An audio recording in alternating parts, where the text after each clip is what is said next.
Hello guys, welcome back to the channel. I'm still in SM Well, because right beside the Lincoln Co. O2 that I shot earlier there in the background, we have here the Chery Tiggo REV CDM. I don't know what CDM is, CDO or something, just kidding. So this one's their newest crossover here in the Philippines. Actually, as well, missed the chance of shooting is during the Manila International Auto Show because there was a lot of people. And Chery being Chery is one of the most popular brands here too in the Philippines. So let's check out on what this car is all about. Comparing with the rest of the crossovers of Chery, it looks identical like to the Tiggo 7, the Tiggo 8 Pro. I mean, you can see a little bit more crisp, but this now being the REV, there's no grill anywhere when just down here. And like all Tiggo crossovers, you get a decent amount of ground clearance and no more lights here, which is a bit unusual. So this actually is just one main piece of headlights. And then we go to the side profile.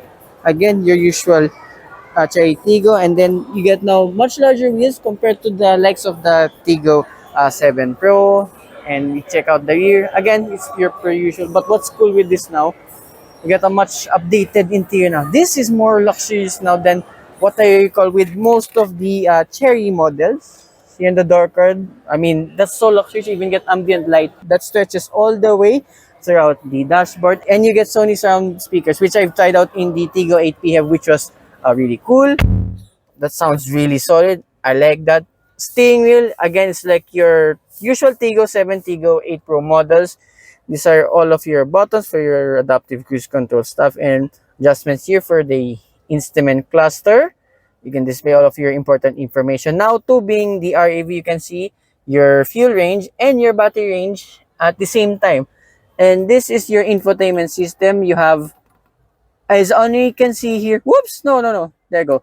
Apple CarPlay. I don't see yet, my goodness, Android Auto, which is a little bit weird since this display unit is being charged. Showed here how the camera looks like in the test drive unit. And this is the first time I encountered the new wave of Cherys. This is a much better infotainment system. I mean, I did praise the Tiggo 7 Pro PHEV a lot, but this one's much wider, much better resolution and all that. And more modes here and safety features with this Tiggo REV. This is your shifter now. It's not your usual button anymore. A sensors, as you can see on camera. I cannot see them with my eyes themselves. Wiper stalks. And here in the center console, look at that. This is more luxurious now than usual. Wireless charging pad, an extra pad, woody-ish trim, but gives a nice effect at least. 2 cup holders, driving modes, EV and HEV mode, and your usual climate control buttons. Center console box. Again, like most of the higher Tiggos, you have good amount of space and a cooling function just inside. And then glove box. Alright, pretty good. Oh, look at that. Double ambient light layout. I was just looking at this earlier. That's pretty cool. And above here, you get your panoramic sunroof controls as such, which is a nice addition. Visor, you get a vanity mirror with, there you go, very good, LED light. I wonder if this, don't extend just yet. The biggest surprise for me though with this Tiggo REV are the seats. It's very BMW iX-ish. It's very soft, but there's a lot of bolstering at the same time. So it kind of gives a more sportier character. I like this. Oh, and underneath the center console, you get a larger storage along with one of each Type A and Type C USB ports. And on the left side of the dashboard, these are all of your light controls along with your opening for the tailgate and your fuel filler cap. And second row for this Tiggo REV, like with its stablemates, the fit and knee room is excellent. Door cards, pretty much the same like the ones in front. Sony branded speakers. And I mean, what can I say? It's really good, even too with the panoramic sun. Oh, there's a little bit of a lamp now, which is handy for taller people who want to sit here in the second row. And yeah, there's a lot of stuff here too. 2 map pockets and adjusting the right passenger seat. So I think this catered more to the VIP kind of people. 2 air conditioning vents. I know these are the controls for it, but it's just off at the moment. Extra cabin space, and the second row seats themselves are just as good, the same like the ones in front too. Central armrest, you get 2 cup holders with an extra space, and this being based on the Tiggo 8, I assume, because this is a 3-row SUV. But apologies for all of the stuff here since this is being charged at the moment. And two, you get a decent amount of boot space once the seats are still all up. Now being an REV, this is your fuel filler cap button. Then if you go to the other side, we have here two ports, one for your slow charger, like here, actually like displayed here too around in SM Mega Mall parking, and here for your left side, you have your DC fast charger. How about that?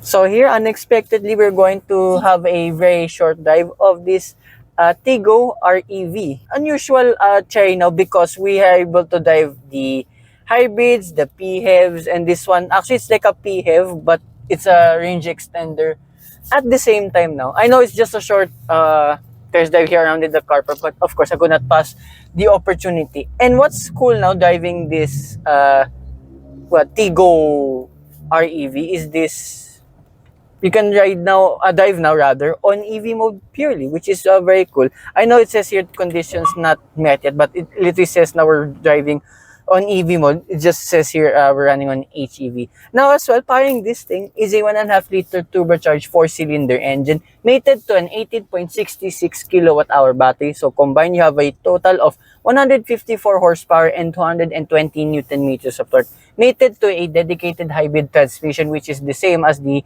Tiggo 7 Pro PHEV. So of course, off the line, and as such, it's going to be very, very quick, and still we're just in EV mode. But of course, once you reach at higher speeds, the engine will kick in gradually. But because I have experience now with the Tiggo 7 Pro PHEV, it's very seamless, the driving characteristics itself. Oh, now the engine has kicked in. And yeah, just a short there. So hopefully we can do a little burst here. Excuse. I forgot I cannot say the brand name because the infotainment now will act up. For obvious reasons, every car now has that kind of feature. And despite to the numbers not saying it's like as powerful as the Tiggo 7 Pro PHEV, it's still pretty decent, of course, at the lower end because you have almost 220 Newton meters on the top. The steering is pretty light. And these are your driving modes. So you have Eco, Normal, and Sport mode.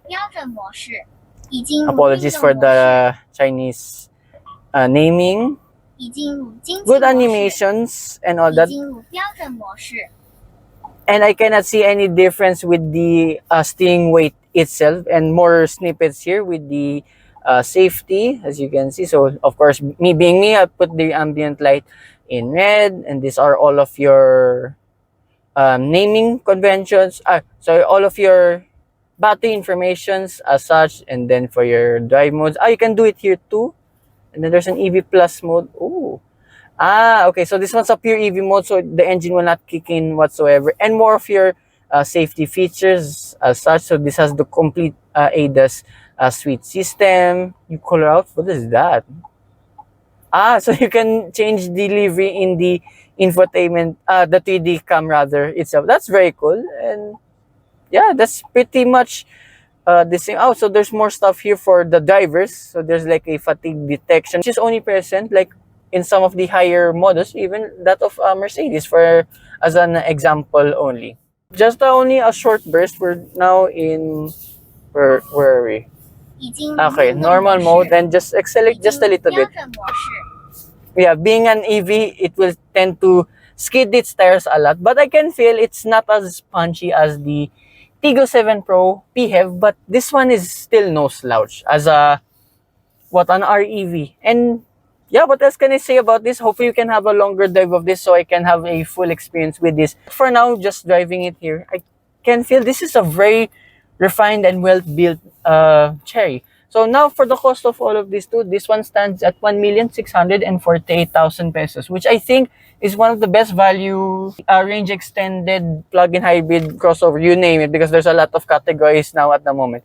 So again, I'd like to thank everyone here at Chery Auto Philippines, here display at the SM Mega Mall, and to Sir, one of my suki, Sir DJ, now at Chery Auto Cainta. So if you want to check out more Chery, so hit them up. And that concludes my review. So hope you guys like and subscribe, and I will see you Hopefully with more Chery reviews coming right up. Bye-bye.